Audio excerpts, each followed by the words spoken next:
Hi guys welcome to new blog. तो आशा करछि आपण माने भलो रहते मु मध्ये भलो रहछि। तो आज हम सांगवान सब बाहरी आसु जीवा पई ओडिसा प्रसिद्ध नीलगिरी रथयात्रा देखिया पई। तो एबे हम ऑलरेडी बाहरी आइलु अधा रास्ता गेलुनी। तो रास्ता छिड़ा कि इंट्रोटा बनउजे। तो एबे जीवा चालंतु आ देखिया सेठी केमती कोन होउजी केमती नाही। तो एबे चालन जीवा। फाइनल गाइस एबे हम पहुंच गेले आ गाड़ी स्टैंड रे मध्ये गाड़ी रखि सारलेनी।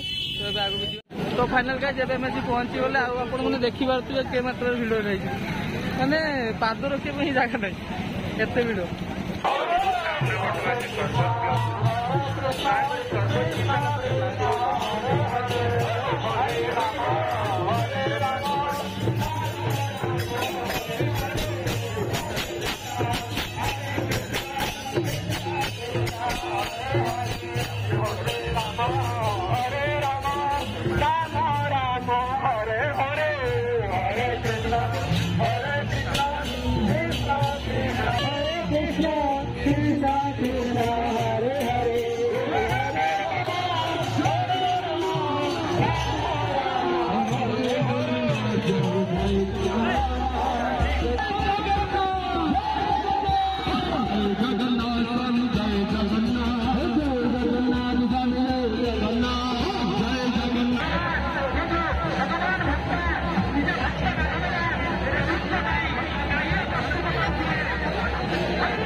एबे हमें मेला को एंट्री करे। तो मेला देखिए तो लुकटा किसी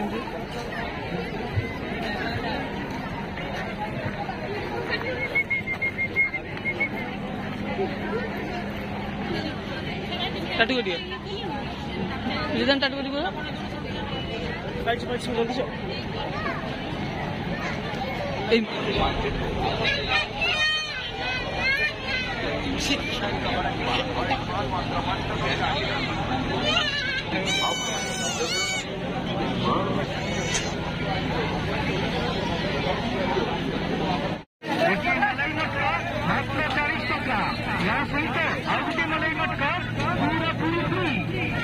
बटल स्कॉच